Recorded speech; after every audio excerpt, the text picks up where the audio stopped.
Hey there, All right. everybody. Oh, hi. Hi. So So, today we're going to be, doing SO's Patreon stream. So how's everybody no, doing? Oh, we're not doing my Patreon stream. We're actually doing something even more exciting. This is the first episode of Cool Capitalist Kids in over 3 months. It's been 3 months, jeez. yeah. Yeah, the reason that we've been gone so long is we were trying to look for other services to stream. On top of that, we also got sucked into the FNET project. But now we've got dozens of people who are contributing. It's an open source project, so anyone else who's interested can also contribute freely. And yeah, so it's become far less of a problem to stream now. Speaking of FNET, how is it going? We do have some announcements to make regarding FNET. Filthy, do you wanna present them or? Actually, I'm not entirely sure what we should or should not present Yeah, because there's a it's lot of things that very late term future plans. We have plans for base of operations. That's basically going to be aperture science. well. I will. The one thing that I think it is safe to mention is the sort of the payment model that we've sort of created for how we can distribute our nodes, because there are other companies which are starting to do that as well. So it's not something that's completely, technically Doug and I first actually, proposed the idea and wrote the white paper before any other companies publicly put these products on the market.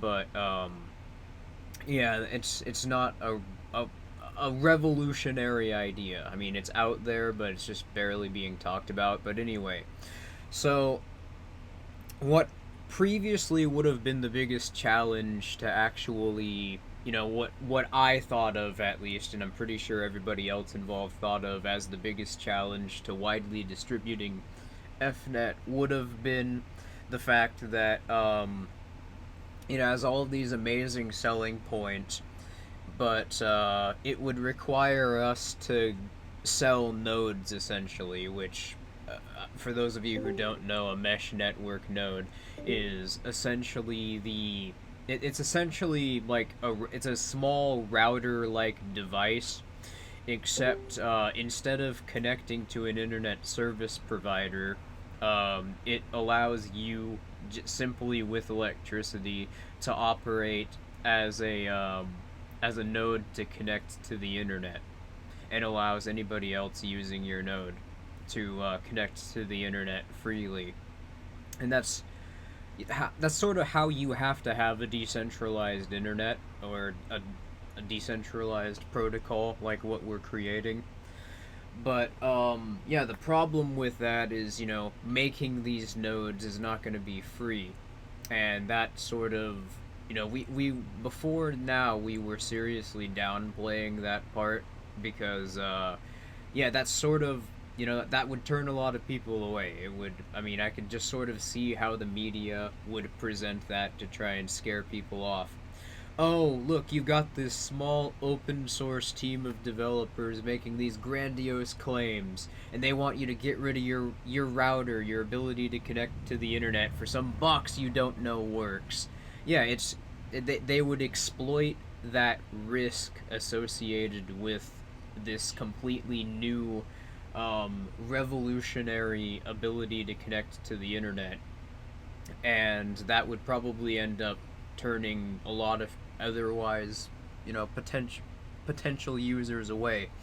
So what we've done to actually mitigate this problem, and there was also this there was a model of network created by it's a company, funnily enough, that manufactures drones. They created a system. I think the company was called Atlas VS. I mean, I'm not too familiar with the drone industry, so I probably sound like a plebeian right now. But just, I'm probably butchering the name. But so they created a series. They created a cloud network, which all of their manufactured drones were programmed to connect to as long as they were online. And this cloud network would utilize some of the power from each one of these drones as processing power in this cloud network. And what this cloud network was essentially a fork off of a cryptocurrency's blockchain, which mined cryptocurrency using the processing power of every single unit which was online.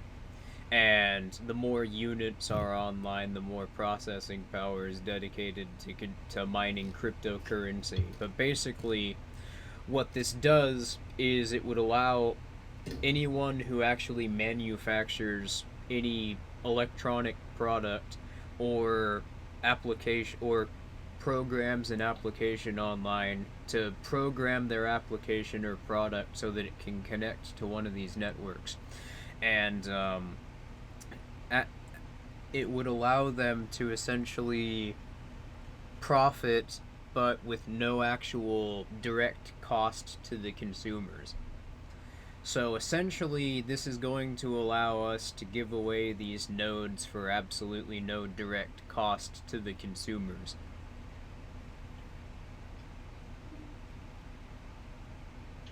It's not. I would use the term free, and believe me, we probably are going to use the term free when advertising it, because free sounds really good. But yeah, in truth, it's yeah, you're while you're using it, it mines cryptocurrency, and then we profit from the cryptocurrency that's mined by all the units, all the nodes in this Just case. But yeah, it's of no cost to anyone who obtains one of these nodes, and we've found our way around the profit, the payment problem, I guess is a way to put it. basically the way it works is that it's a mining pool. Say that every single electronic that is connected is going to devote a tiny, tiny portion of their processing power to mining crypto.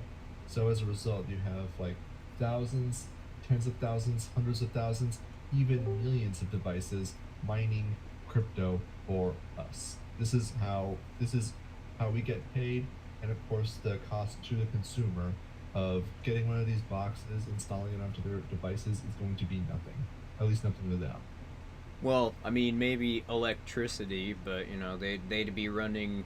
It would cost them electricity to have a router, so they're not losing anything they weren't already losing by just having an ISP. Mm-hmm. And how much, just out of curiosity, would you have a general idea of like how much processing power percentage-wise, like 1%, 2? Just curious. Well, it's going to be very little for each node, of course. Each node is going to want to use as much power as possible to actually connecting, that individual to the internet. The idea is that with the more nodes that we distribute, the more, yeah, our profit is going to scale up. And since FNET's so revolutionary, and we're not gonna spoil our advertising strategy, but once you guys see it, you're gonna think it's brilliant. But yeah, I think it's probably going to, it'll pick up pretty quickly, basically, and there will be, I I'm not gonna put an exact number on the amount of people I think will be using it, but basically, if we were to, like, if the amount of energy per node was 0.01% dedicated to the cloud mining network, with how many people are going to be using these nodes and how many nodes are going to be online, Our profit margins are going to be huge.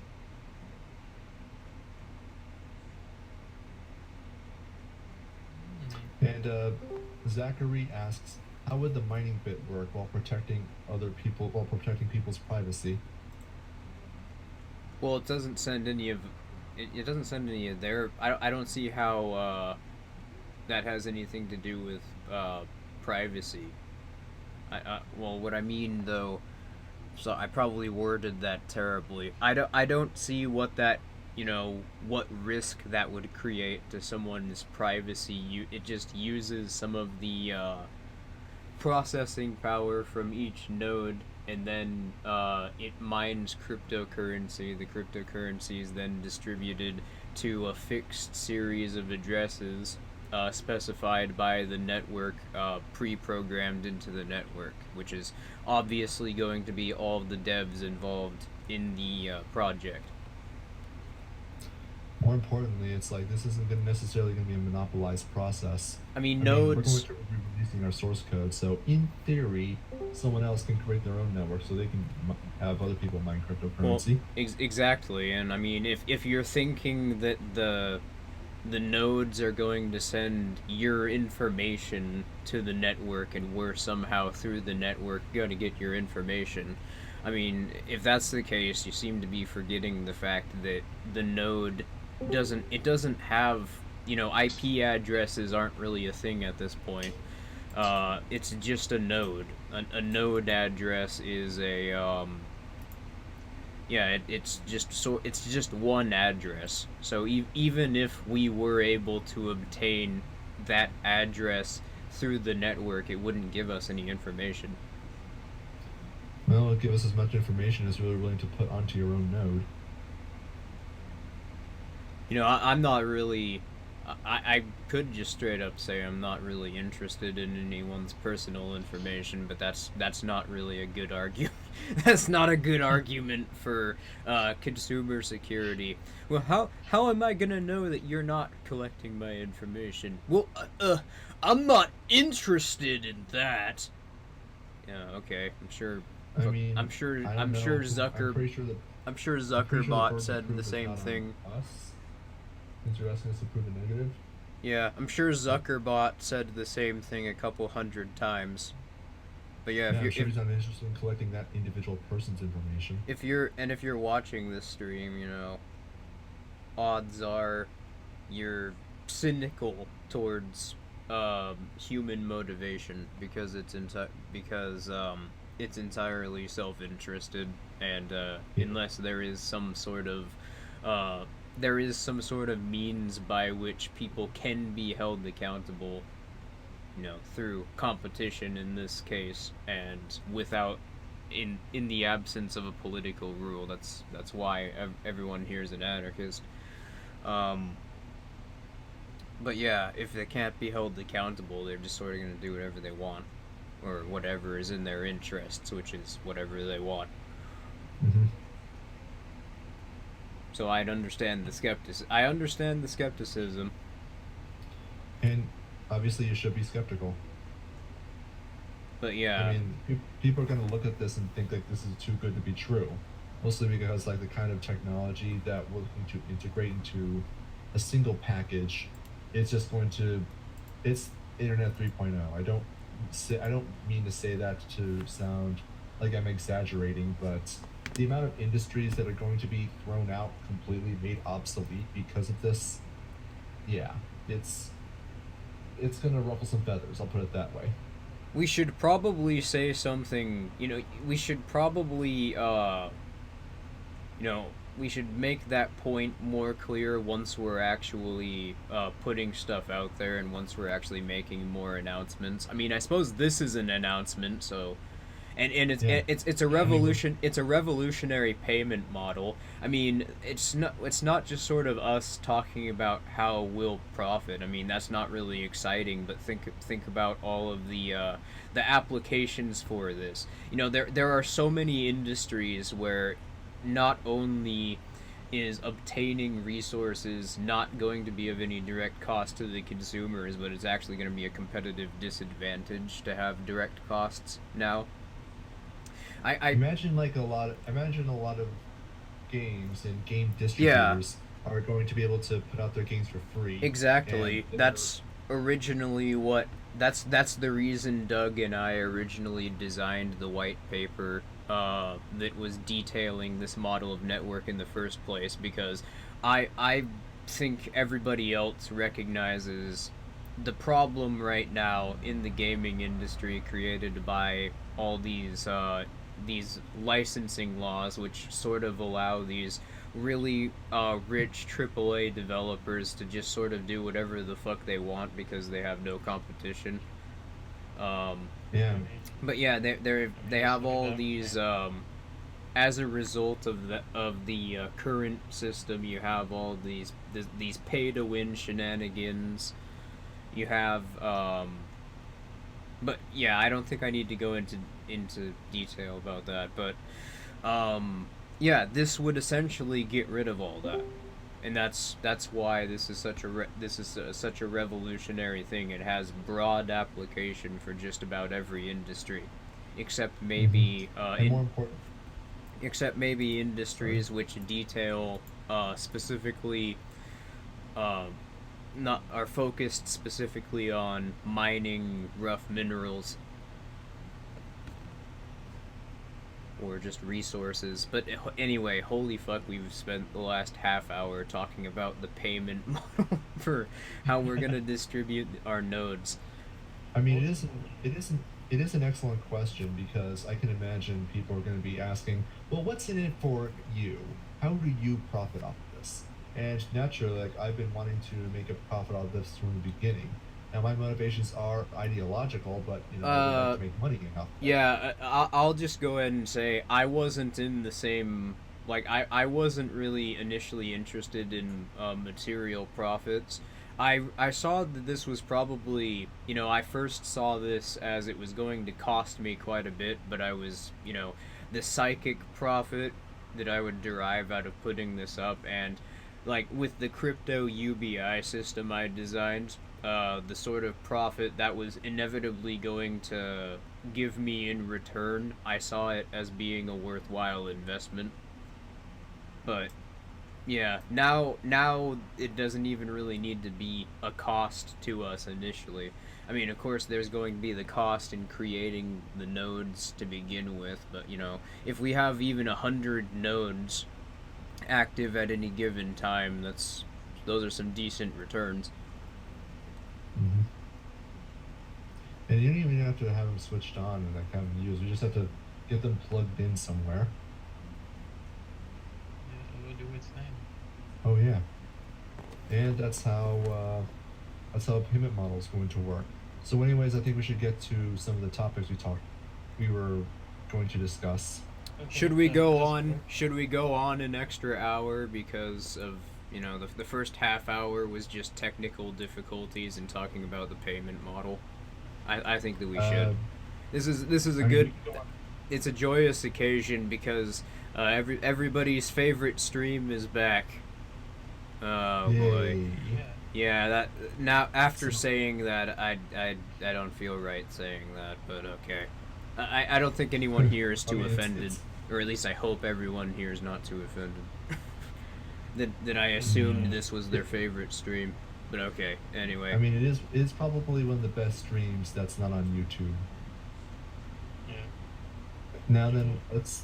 Should we talk about what should we talk about first? The we'll talk about Deutsche Aerodrome. Bank or the DOJ? yeah, let's go ahead and talk about Deutsche Bank, especially with all this propaganda in the media that's making this hollowed shell of an economy seem like it's booming right now, which that's something Yeah. that I'm gonna probably make a video about this shortly in the future, going into detail about this. But yeah, the first of all, your first red flag about the figures that keep getting thrown around by all the media outlets. Well, no. Your first red flag should be the fact that every single media outlet is going along with this narrative that there's a booming economy. Because any time that Which yeah, any time that every single media outlet is unanimously spreading the exact same ideas, there's something fishy going on for sure.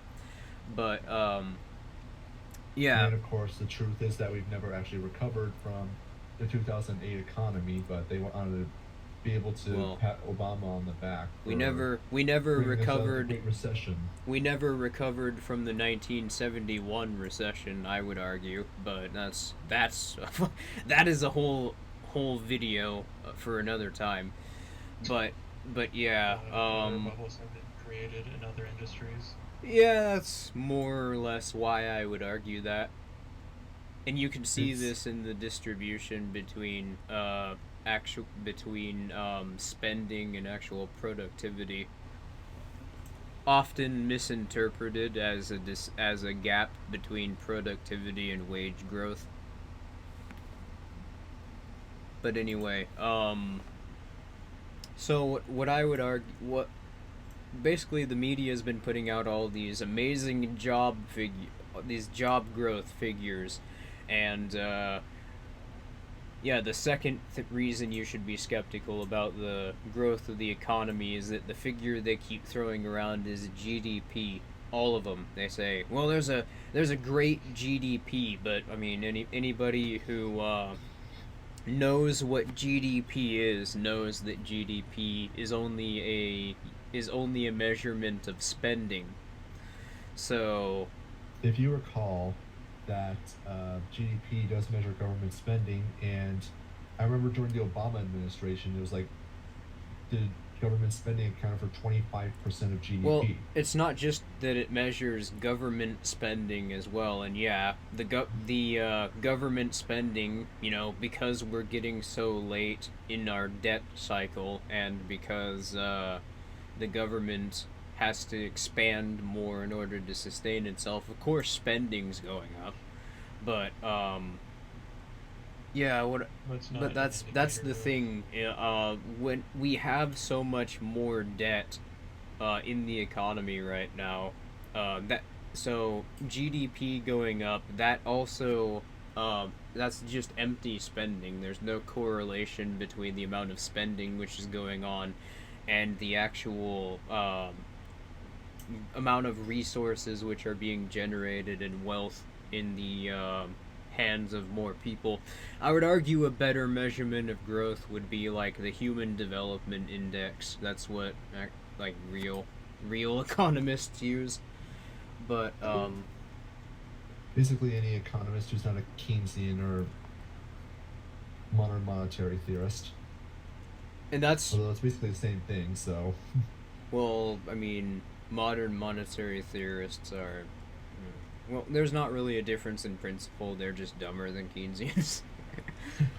I mean, that's actually impressive how they pull that off. So, in the United States, we spend $4 trillion a year, but we also get into debt $1 trillion a year. But essentially, a way in which job growth has been inflated. For one thing, the job growth, it counts contracts. It's not just jobs. It's not just new jobs, as in new means, new ways that people are becoming employed. No, it's each individual contract which is being signed. That's a new job, according to the Bureau of Labor Statistics. And I actually think there is some truth to what AOC said when she said that numbers are inflated because people take two jobs. I mean, the figures of No, that wasn't right. Yeah, the numbers are inflated, but yeah, because people are getting two jobs. That's yeah, I mean, the way not right. I haven't recently checked on how it is they measure statistics, but I have seen that, like, even years ago, if they measured job growth and employment the way they did during the Great Depression, I mean, we're in the 15s and 20%. It's bad, really, really bad, and the only reason that it doesn't seem that way is because of the ease of money and the money printing that the Federal Reserve has been going on to create the illusion of, yay, prosperity, yay. Well, I mean, there's also You know, there are also various reports, even from even from the Bureau of Labor Statistics, that all of these job deals, they cost about $850,000 per new job that's established. Isn't So, that the number of how much it costs that the tariffs have saved? what are you No referring idea. to? I mean, it's I mean, because you've of, seen this. no, it's I know you've because of seen the the numbers tariffs, but too. no, I'm referring to a figure which shows that for every new job which has been created, the government spends about $850,000 in the Huh. current I economy. I just heard that what was it? In Trump's tariffs, which of course were designed to save jobs, depending on the industry, like it varies. I've heard numbers as low as 300,000, but I've also seen like 2 million. But the one in the middle I've usually seen is 800,000. But So it yeah, costs 800,000 uh, per job saved by Trump's tariffs. okay. Well, the other point is, well, increasing. I mean, another point that the media likes to go on about is increasing productivity. Not really. There's a lot of spending, but since all that spending is debt, that's not actually productivity. Those are just empty pieces of paper being passed around. So, a bubble, in other words. Yeah. Well, I mean, we do exist in an everything bubble. Like, I think there's also a housing bubble that's being inflated right now. This on top of the student debt bubble, the automobile loans bubble, the debt bubble, the currency bubble. But the point is, we have basically like this is a hollowed out economy, and it's gonna collapse essentially at any time. It's at the point that we're at, it's not even functional. Like, just since the start of this year, there have been like, I think it was like 7,000 stores closed in the United States, and not as a result of automation, just as a result of there People, not being enough resources to actually sustain these businesses. You know, these businesses aren't changing their model. They're just collapsing because they can't continue to fund themselves because they're not making money. They're not making ends meet. Mhm. What stores are these usually? Are these like mom and pop type stores? Or are these like also including like No, like Payless shoe stores, Gap. I think Payless actually filed for bankruptcy. oh yeah, Don't I quote me Basically, remember on that, but a lot of the chain stores you might find in a mall. yeah, like Payless. Like there's actually a Payless near where I live that actually shut down recently because yeah, they filed bankruptcy. I haven't been to my local mall in a while now. The last time I was there was like 6 months ago. There was like 20% of the places were just shuttered or unused. Yeah, like some stores like in my malls would be like they would just like shut down, then they would be replaced by something else. Then those would shut down and then replaced by something else, and then so forth. yeah, for those of Yeah. you who are viewers of my channel, I recently went out of town for like a week. I was in the Northeast, and yeah, I was driving around quite a bit in that area, like upstate New York, uh, Pennsylvania, New Jersey, and yeah, if you don't live in that area or you live in states around it, you would not understand. But from like just witnessing it, like every town you went through, there were just these giant factories completely abandoned. Most of the stores were boarded up and empty. I mean, it's clearly not the sign of a healthy economy of the healthy economy you keep hearing about through the media. There's I, actually I you go still haven't first. found this. I still haven't found this healthy economy that everybody's talking about. But anyway, Uh, so back to Deutsche Bank, because They that's are. Do you mind if I go into this? sure. Go go ahead. ahead. All right, so you guys should probably get an appreciation for just how fragile the banking system is right now. Everyone is so over leveraged on debt that all it takes for everything to be proven to be insolvent is for one bank to call their debt on another bank. This, of course, will spread like that bank will then have to call in its debts, which will then have to call in its debts, and so on and so forth. And suddenly the whole everything bubble just explodes. In this case, like what would trigger a bank to want to call on their debt in the first place? Well, that would have to be a bank run. And that's kind of what's happening with Deutsche Bank. For those of you who aren't aware, Deutsche Bank is like one of the largest banks in the Eurosphere. And they're losing money. Yeah, there's clients are now withdrawing the equivalent to $1 billion a day from that bank. Well, Yeah. that's maybe a drop in the bucket compared to their actual assets, like their total assets. It's still a very significant amount of money that we can almost be sure it's going to accelerate. And not even a week ago, Deutsche Bank laid off about 18,000 people. Which, of course, the reason that companies do layoffs in general is not because they're trying to become sleeker and more efficient, but because layoffs give the illusion of becoming sleeker and more efficient. It looks good on stocks, so it's just a way to keep their stocks up for another 5 minutes, keep the shareholders just a little bit happier. Doesn't actually improve anything, but yeah, 18,000 layoffs. They are screwed. Yeah, and then there's Citibank, which back in like February filed for Chapter 11. I think it may have been March.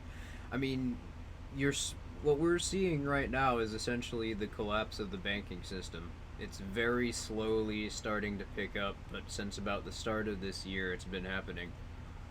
Mm-hmm. Like You're going to see an exponential collapse in this case. like I say this a lot. Don't know how many times I've said it on stream, but it's the parable of the millionaire, or it's the parable of the bankrupt millionaire.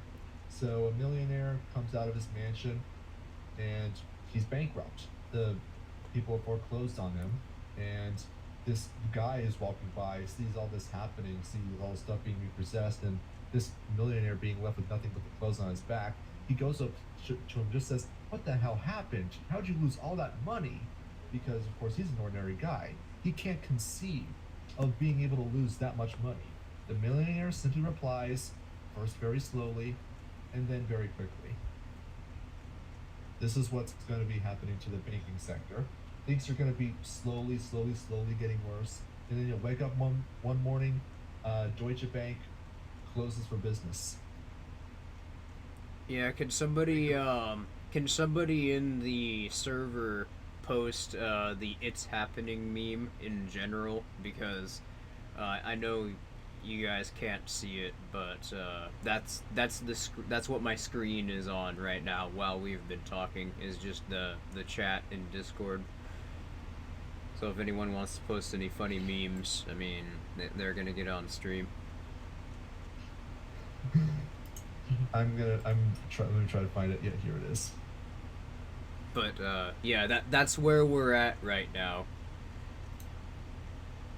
Speaking of finances, recently have you seen that article that apparently Bitcoin and cryptocurrency have been declared a national security issue?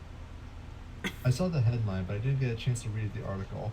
Who said that it's a national security issue? I'll go ahead and link the article in the general chat right now. It's from the Forbes, by the way. Oh, Forbes. The same. It was Steve. Website. It was Steve Mnuchin is the specific person who said that it's a national security threat. Go figure. But yeah, so that's where we're at right now with cryptocurrency. I mean, they still can't sort of make up their mind. Is it just a scam and it's swindling people, and it'll never be a viable currency and the US dollar is the only currency, or is it so viable that it's a national security risk? Which, by the way, for those of you who don't know, national security, I'm not sure about other governments, but that's a euphemism which the US government likes to throw around quite a bit.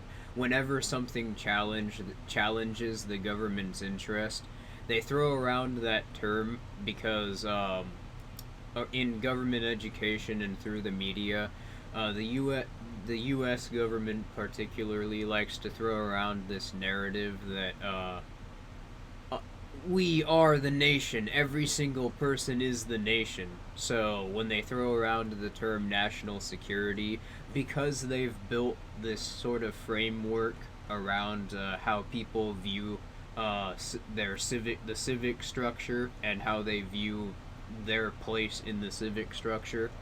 When they can say that it's a threat to the government's interests, but if you use the term national security, they'll think they'll associate it with their own interests, and they'll think that it's a threat to themselves as well.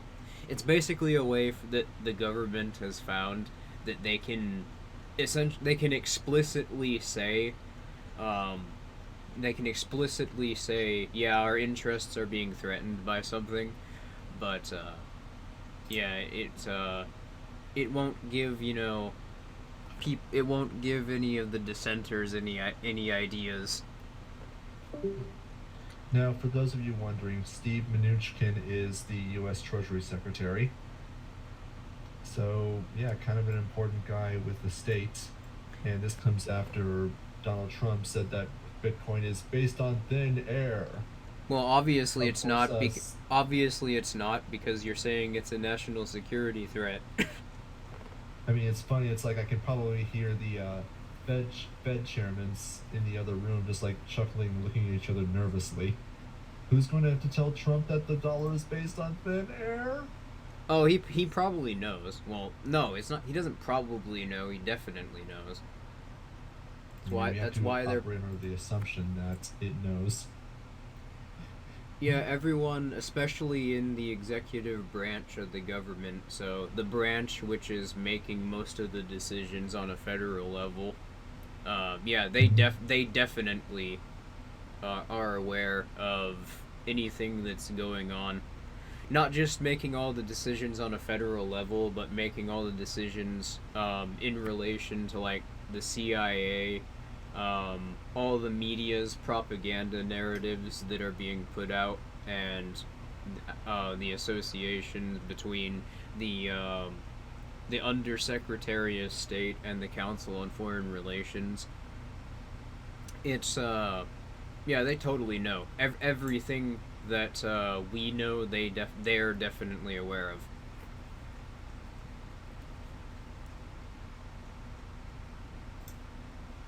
That's why they're panicking so much because of cryptocurrency. They're not gonna They're go gonna out. call it terrorist coin. Just watch. They're not gonna come out and say, "Oh, well, cryptocurrency, yeah, that challenges our interest because if people use it, like they're gonna keep that narrative on the down low. If people use it, then we can't collect revenue, and if we can't collect revenue, then we can't fund ourselves." Um, like early on, they made the mistake of saying that because they thought that that was actually going to scare people, but it actually just encouraged more people to start using it because, hey, if they start using, if the government can't parasitically appropriate their resources, they have more resources. Mm-hmm. Now, another thing that people should watch out for, and this might actually be good investment advice, is that since the United States government has been going after cryptocurrency, the Bitcoin price has dropped. However, this is just going to make it more appealing since it's lowering the price.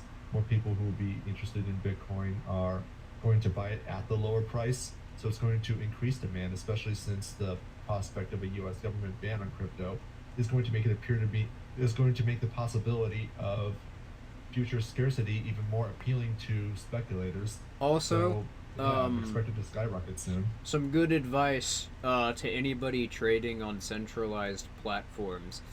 If you're gonna don't do that, there are several decentralized exchanges where you can trade in peer-to-peer associations with other people who have cryptocurrency.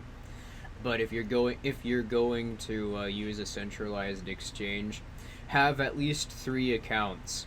That way, if you get honey, because all of those centralized exchanges are honeypots basically, designed to collect the information of the people who are trading. And if you have 3 accounts, then you can shift your cryptocurrency from not accounts but from wallet to wallet, and yeah, it would cost you a little bit because of transaction fees, but you'd probably be able to shake them off. It would give you enough plausible deniability that you could just say, "Oh yeah, I gave it to somebody else as a gift," and they wouldn't be able to disprove it. Yeah, just the simplest thing to do, just open an account with Atomic Wallet, and then give all your crypto to your own wallet.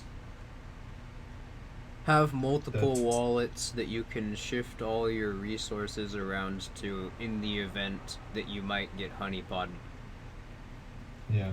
Also, do write down where these wallets are going to have like special keys that allow you to access it in the event of device failure. Make sure to have that written down somewhere physical, and also know exactly where it is. Like, write it somewhere that's important to you, and then you'll remember where it is, because eventually your device will fail. Eventually your device will fail. Like I You give don't want to out lose all that money my with you. I've given out some of my coin wallets publicly, but yeah, don't think for a minute those are my only wallets. I have, like, for like Bitcoin, Litecoin, and Dash. I have, like, between those currencies, I have like 20 wallets. So You know, Yeah. I was going to say that if the United States does, for some reason, decide to, you know what, let's ban Bitcoin, I feel like that would definitely shatter like the critics that say taxation is theft, because, well, if the money that the government allows you to use is their property, then then they're outlawing the system that you want to have. So it's like, well, you're forced to use their system. So how can you say that no, this is definitely a voluntary yeah, system? I'm skeptical about the idea that the U.S. government is going to ban cryptocurrency. That's not because it's any benefit to have the currency. It's because if they did, they would have to shut.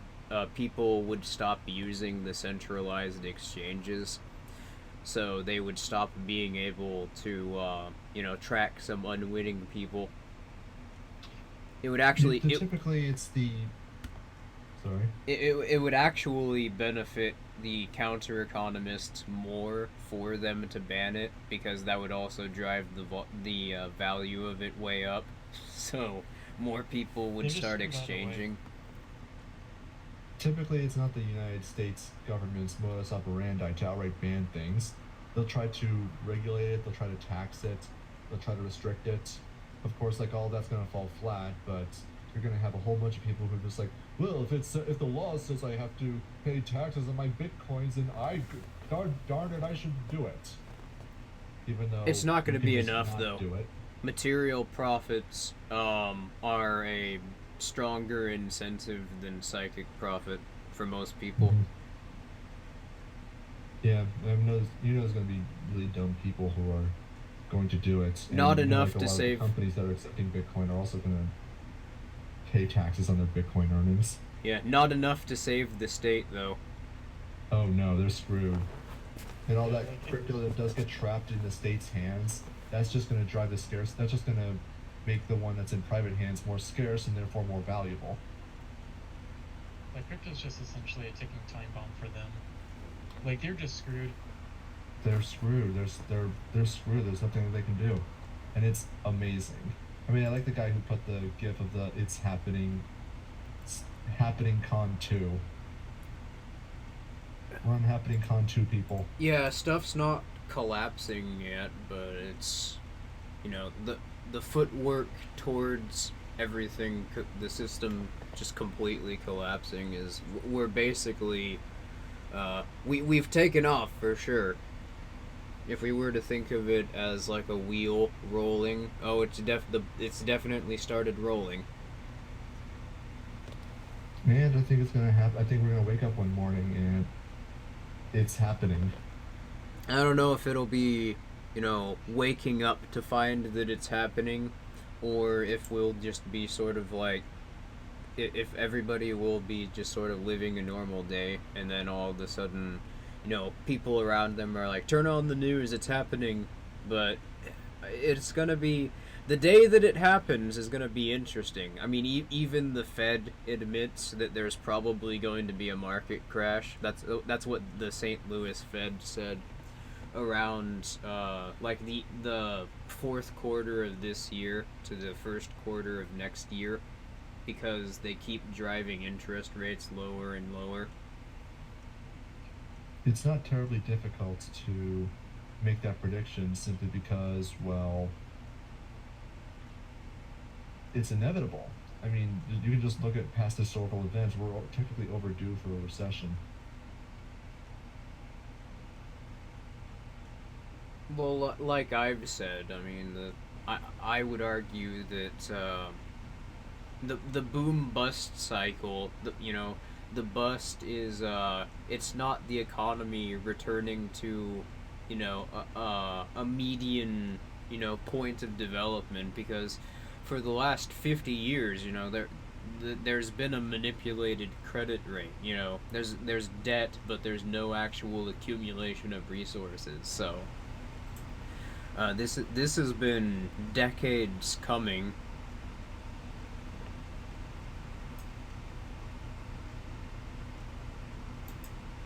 But And I can't wait. I mean, yeah, once this happens, I mean, this is probably going to be, the depression that collapses the dollar because of all these new things that we have, like cryptocurrency. I mean, it's, the bust is going to be bigger than the Great Depression. Just you look at the Great Depression compared to right now. Um, it's gonna be, when it happens, it's gonna be horrible, but not for the people who have cryptocurrency. But that's the other thing. Even during the Great Depression, were people trading in the white markets using the useless paper money?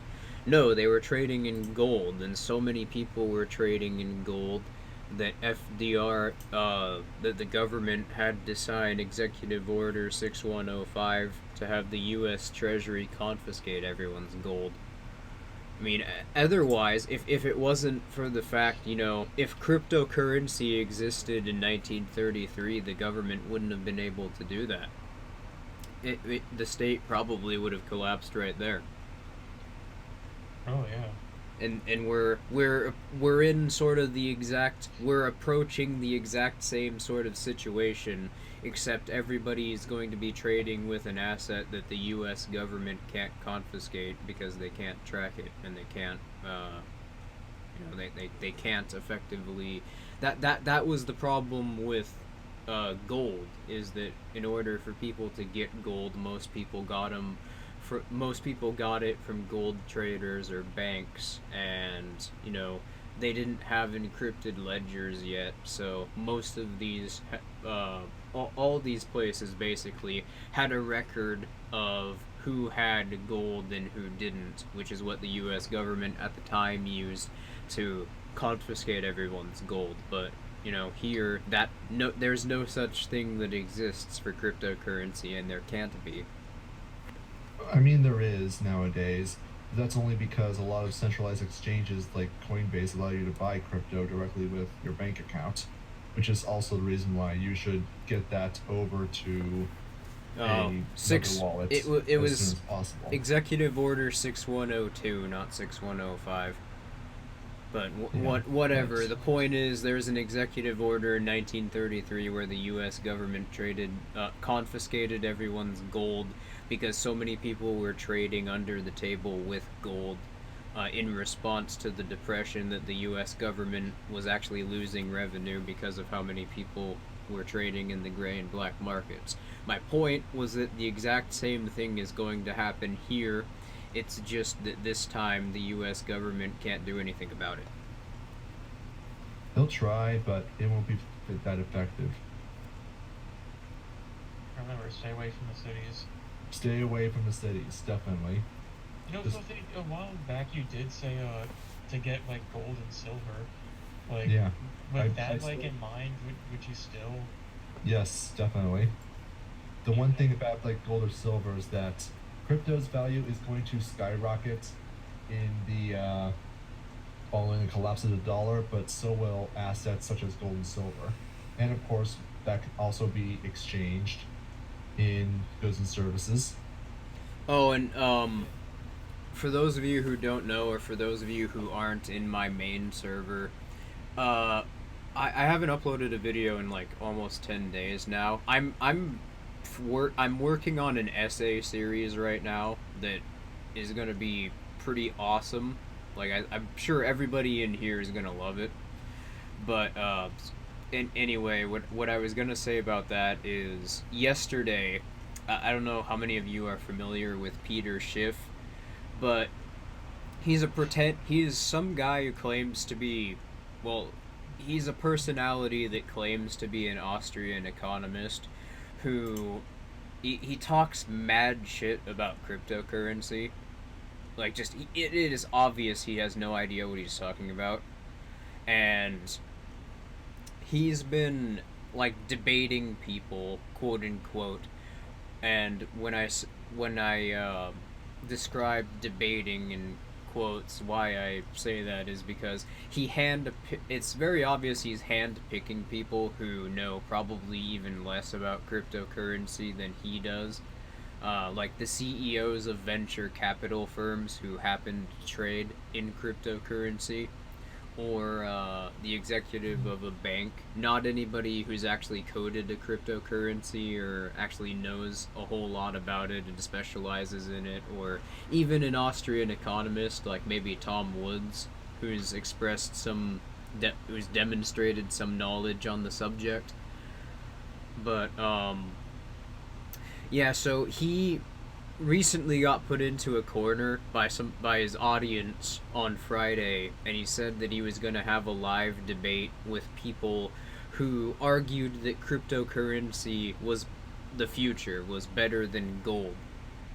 Which, for the record, cryptocurrency, just in general, has a series of advantages over traditional banking, which make it a more efficient model of giving out loans, or a cheaper model of actually trading. For instance, the transaction fees, regardless of how much cryptocurrency or how many transactions you engage in, it remains constant. Whereas if you were to go through a loan agency or a bank and you were to actually engage in transactions, the transaction fees would scale, and that doesn't happen with cryptocurrency. So that gives it an advantage over traditional banking and anything that gold could do.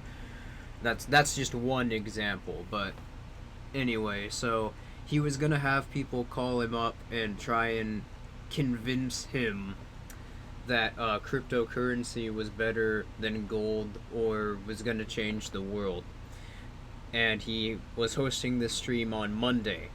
And then, when the stream came, he not only didn't take calls, he completely bitched out of taking calls, but he wasn't even responding to like people in the chat. He was just lecturing people about cryptocurrency.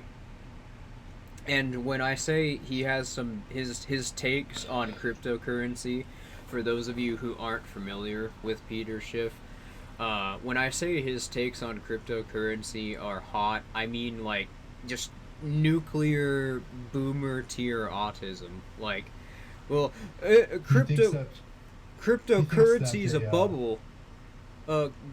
Bitcoin is a bubble. Bitcoin doesn't have any value because it's not backed by any real assets. Gold is money. Gold gold is money because it has intrinsic value. There's no scarcity to cryptocurrency because you could just fork a new network out of each blockchain. Like, it's such fucking stupid. It's so stupid. I think he even tried to say that Bitcoin is a pyramid scheme. Like, I think he's one.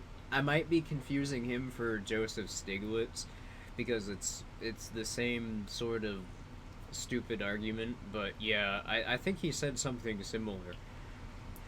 But yeah, he basically compares cryptocurrency to fiat, and it's very obvious he doesn't know. Not only does he not know what he's talking about in regards to cryptocurrency, but like when I started talking about him, I mentioned that he's a self-proclaimed Austrian economist. Well, why I mentioned that with the disclaimer of being self-proclaimed is because he doesn't really seem to possess a basic understanding of Austrian theory. Like he shows no understanding of the Austrian business cycle, Austrian monetary theory. He doesn't seem to understand how the Austrian rate of credit, how the Austrian theory of credit works. He like the ice you could sort of gather that from his description of gold as having intrinsic value, and because it has intrinsic value that makes it money. Any argument which contains intrinsic value or a reference to intrinsic value is not going to be an Austrian that's not going to be a part of Austrian theory. In fact, that's pretty much the exact opposite of anything to do with Austrian theory. You can easily turn the argument around if you say like, "Oh, I think gold is money." Well, if the argument that Bitcoin is not money because it's not backed by anything, what is gold backed by? Well, and for those of you who don't know, the Austrian monetary theory is the argument that money is a commodity just like anything else. It has supply and demand curves. But what makes something money is that its supply and demand and its marginal utility in the society in question is consistent enough that nobody worries about their assets. You know, they're always going to be relatively sure that the asset is roughly the same value, so it can be traded consistently, and it can be seen as sort of being used as a means of exchange for other commodities. That's the Austrian theory. That's Austrian monetary theory. As for the Austrian business cycle, which relates to banking, of course, the Austrian business cycle asserts that individual human actors, because they are the actors in any economy. They're the people actually exchanging resources and consuming. They are ultimately the ones who set the interest rate, or set the rate of credit which exists at any period of time. And as a result, any sort of centralized banking system or reserve currency that actually where the bank sets its own interest rates. That's an unsustainable system, which creates an artificial credit expansion, because it's not capable of actually. Yeah, it's the rate at which puts things into the economy, and it's divorced from the actual market actors and what's actually going on in the economy. So it's going to create a surplus of credit, and that's going to end up creating a market crash. And we've seen consistently, time and again, that is increasingly the case. So I would I would at least say that I think the Austrian monetary theory and in the Austrian business cycle have the most explanatory power out of any monetary theory or theory of the business cycle. But yeah, Peter Schiff doesn't seem to have even a basic understanding of either of those concepts. Money has intrinsic value. It has value because we put our faith into it. Oh, really? Well then, why is inflation a thing, or why do market crashes happen if all that it takes for money to have value is faith? Tell that to Zimbabwe or any country which has ever had hyperinflation. Well, unless you're going to sit there and tell me with a straight face that people in those countries actually wanted all the purchasing power of their assets to melt down the drain before their very eyes. I mean, people in Weimar Germany, don't you know about all the effort that people put into to protest the government demanding that their goods and services become more expensive? I mean, I'm pretty sure you look around long enough, you can find a sign that says, "I spend too little on milk for my children." Yeah, that was why Hitler rose to power. It was because they wanted things to become more expensive, and their government of all governments listened to them and created a command economy out of the kindness of their hearts. Well, you heard it here, folks. We've solved World War II. So, in the end, Hitler actually did do nothing wrong. No, I'm just kidding.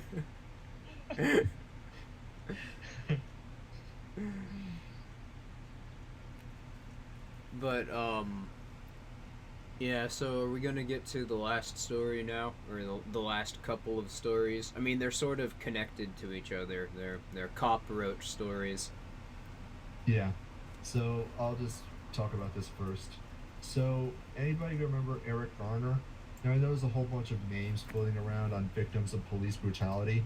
This one specifically is the guy in New York who is selling black market cigarettes. He got put into a chokehold by police, and the result was he suffered a heart attack from the stress put on his body because, well, he had an underlying health condition. Well, And now the cop who was involved in that, I'm trying to pull up the name right now. Daniel Pentel. Fucking Italians. what is post the name in the okay? general chat. It's sort of like my screen is sort of like it's sort of small on OBS while it's reading the messages. But yeah, somebody posted that Blue Lives Murder meme, and I thought for a second that contained some gore. So No, it it's safe. didn't. I'm looking So at it now. no, it's But we're safe. But yeah, I think that would have been bad. I would have to take this and edit that out. yeah. So, anyways, yeah, Daniel Pantaleo is the cop, or the cockroach, who came up behind the man like a coward and choked him to death, more or less. So what ended up happening is it's like this created a whole national controversy. I'm pretty sure we all remember that. Yeah, it got And the naturally, issue got co-opted by Black Lives Matter, and got the narrative was turned into SJWs and identitarians get wrecked XDDD. Ben Shapiro, the Yeah. libtard stomper, wrecks agorists with facts and logic. I don't know what the I don't know what's going on anymore. But anyways, yeah. So Eric Garner was murdered by police. And there's something else you should probably be aware of, that the chokehold that killed Garner was illegal according to NYPD policy. He should have at least been reprimanded, but Pantaleo didn't get any jail time. He didn't get accused. He didn't get charged. Hell, the department didn't even reprimand him at all. As far as they're concerned, he did nothing wrong, even though according to their own policy, he did do something wrong, according to their own policy. But now what's happened is that the Department of Justice has looked at the case. They've reviewed all the facts, evidence, and video showing him doing exactly what he's been accused of, and yeah, they think that he did nothing wrong.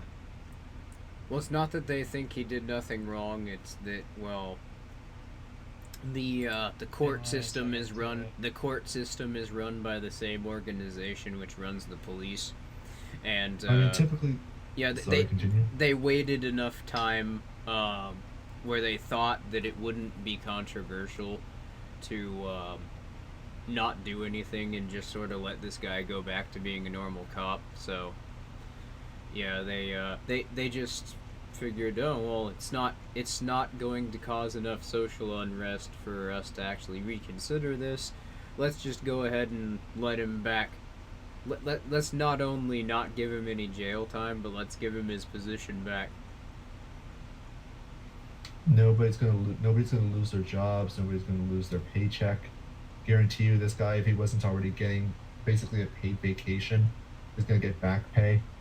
And that's what happens when you have a monopoly on arbitration. Yeah. Crime, Well, typically the way this crime works is becomes that crime. it's, Hold on, crime becomes law, and law becomes crime. pretty much. Yeah. So the way the system feeds itself and protects cops especially is that prosecutors rely on cops to bring them cases and to basically justify their existence. And so as a form of payback, the prosecutors simply refuse to try cases involving cops, or when the public outcry is so great, they'll typically be willing to give them very, very favorable plea deals, usually involving hey, you raped 2 kids, 100 hours community service. Well, I mean, it's even more simple than that. I mean, it's the fact that there's a conflict of interest and that neither the police or the court system have any competition. Of course not. And of course, having as many police around as possible is beneficial for the state because, they need all the enforcers and people to go collect revenue that they could possibly have. Yeah, you posted an article yesterday or the day before about how automated cars are actually going to be a massive threat to the state. Oh Now, yeah. you wouldn't think so just by the sound of that article, but then you realize they cite at the very beginning it's 22.3% of revenue for state and local governments comes from traffic tickets and court fines. And you can imagine once everybody is in a car in which it is impossible to violate traffic laws, that's 22.3% of state budgets, and for some localities up to 80%, that they're just not going to get anymore.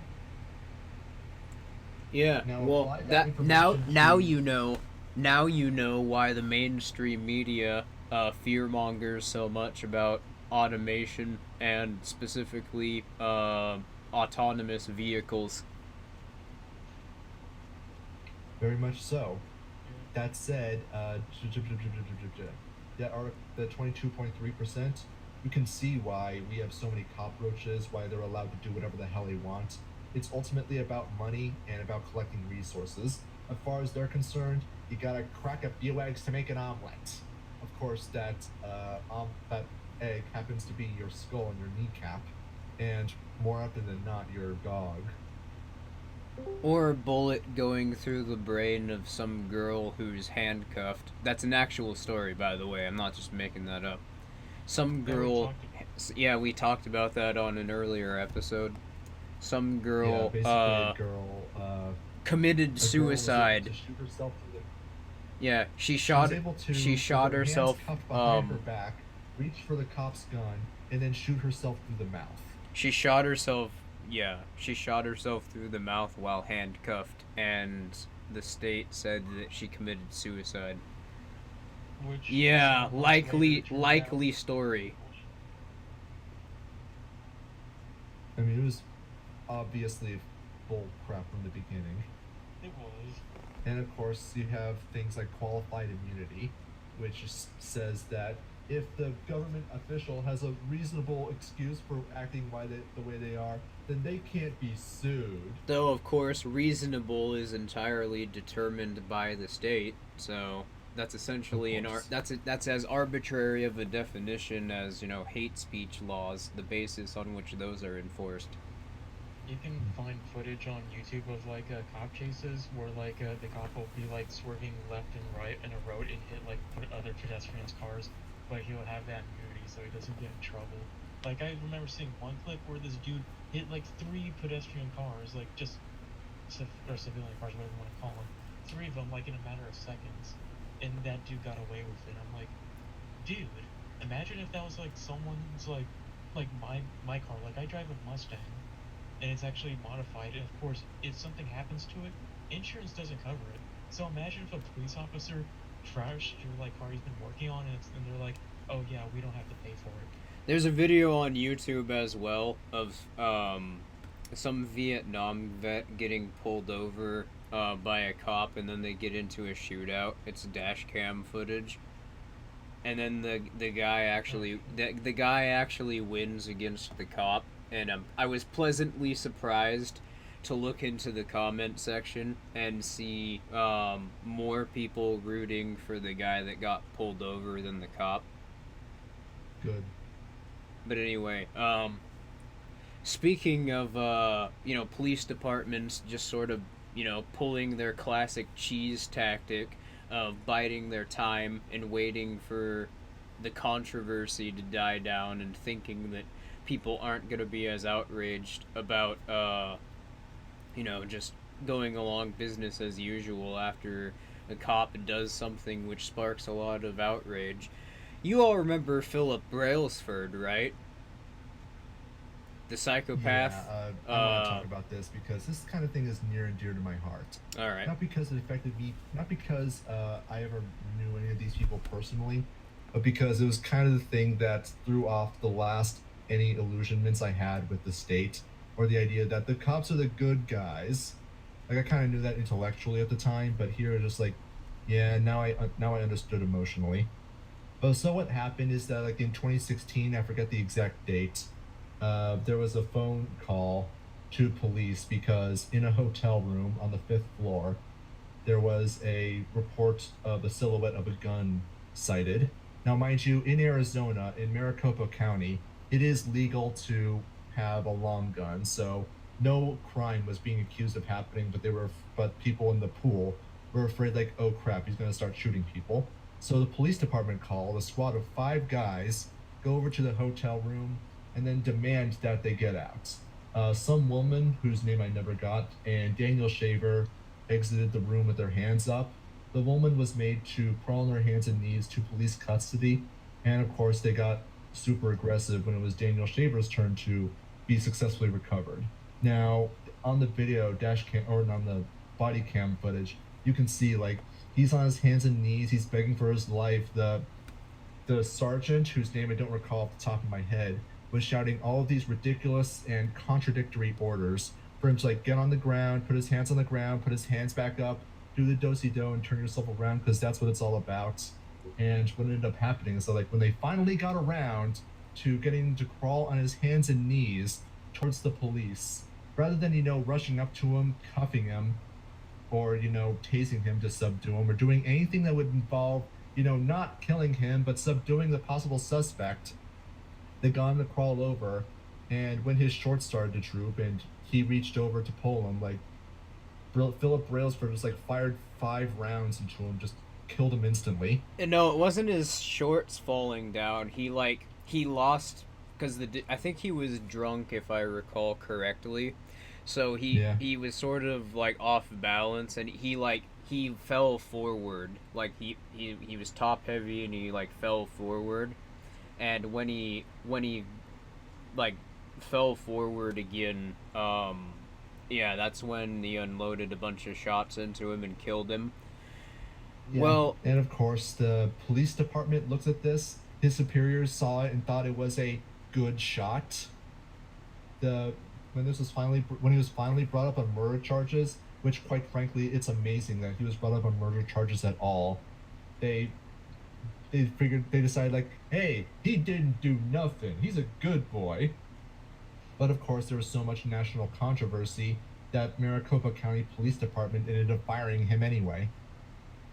and Except, yeah, apparently except they waited about a year after he got fired, and yeah, they hired him again. Not they actually they they complete hired him again for the sole purpose of him being able to retire, or a medical retirement specifically, claiming mental trauma from the incident when he straight up murdered a guy.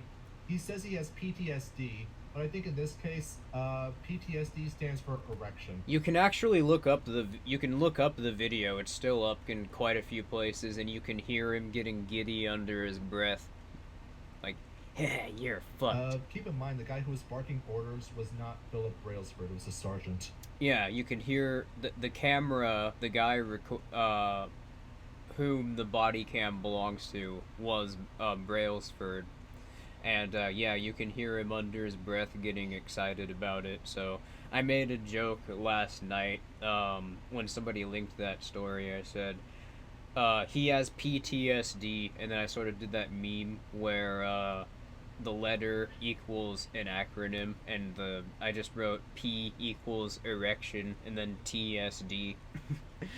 Doesn't stand for anything. But yeah, Yeah, so fuck this guy. with the medical This is the kind of story which libertarians should be linking around to make people skeptical of the state. I mean, because I think even like the most absolutely unskeptical of Blue Lives Matter types would be disgusted by this story.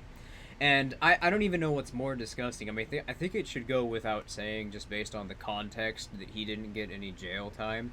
But, you know, the fact that he didn't, nothing actually ended up happening to him after doing this. Or the fact that, yeah, the state deliberately chose to sort of, you know, bide their time and wait for people to forget about it, and then they just sort of slip him back into the police department thinking that it's not going to cause any controversy. There's also a cell phone video of Brailsford's incidents in the past. Mainly like this one time where he was trying to arrest these like three teenagers who were being rowdy at a convenience store, and he just throws them around. Yeah, The guy has a history of being a belligerent asshole. he's basically a school shooter who didn't get his chance to shoot up the school. That's Yeah. a very good description. I want to use that now. Pretty much. The guy's an absolute monster, and I don't use that term lightly. But what's happened now is that because he's on medical retirement, he gets a pension, and is now going to earn $7,500 every month. 75, no, 25. He's going to be earning $2,500 for the rest of his life, courtesy of the money that was stolen from you. How So, does it feel to be subsidizing the livelihood of a frickin' murderer, Arizona? how's it feel to, well, that, I mean, it sort of applies to everybody, but, yeah, Yeah. it's not just Brailsford. I mean, on sort of a systemic basis, every time something happens, you know, every person that's killed in a drone strike, every war, that's funded by you know, extorted money by the state. So I mean, and that's the reason why I would argue this is the sort of story that would make good like libertarian propaganda, because this is exactly the sort of thing which would encourage people for psychic reasons entirely, to start trading in like their local farmers market for their food, just so that the state doesn't get any revenue or less revenue. Because this is, yeah, they're absolutely disgusting. The politicians, the police officers, are just the general agents of the state. A bunch of they're a bunch of parasitic, blood-sucking monsters and opportunists who just sort of who just sort of wait around like snakes in the grass for opportunities to fuck you over constantly. I mean, the let's just be honest. The only reason that the state's even around is because at this point, the only reason the state's around is because, much like cultish religion, every person is brainwashed into an ideological framework from a young age, which leads them into believing that their interests are inseparable with the interests of the state, when in reality that literally can't be the case, because the government has to operate through extortion, and because all of their firms are monopolistic, lack competition, and are funded entirely with the intention of collecting revenue for more revenue for the state and maintaining the state's rule over society. There's an inherently antagonistic relationship between state actors and anyone who's not a state actor. And I should rephrase something I said earlier. I don't want to call Philip Brailsford a murderer because that's dishonoring murderers. Murderers actually take a risk when they're violating your rights. There's a very good chance that they face resistance. Either the person that they're going after is armed, or that someone will come in and stop them. Whereas a cockroach, they're backed by legislation. If someone tries to resist them, they're completely justified in doing everything they can to go against it. So basically, they're criminals minus the risk. Yeah, it's also not even personal to them. They just do it because some fucking asshole with an opinion or some guy in a dress says that they can, referring to a judge, of More course. importantly, it's like this is how they're trained.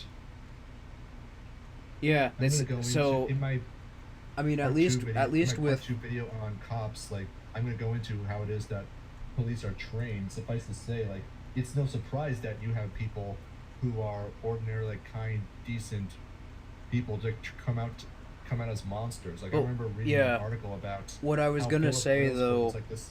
What I was gonna say though is, yeah, I mean, murderers, they take risk. It's personal to them, and they don't have the state supporting them. Well, that sort of goes into risk, but yeah, they're like they're like the soy boys of murderers. They're like the incels of murderers. They're cowards. They're weak. The only reason that they have to do what they do is because they can't get what they want any other way. Well, what were you gonna say? Sorry for cutting you off. On what topic?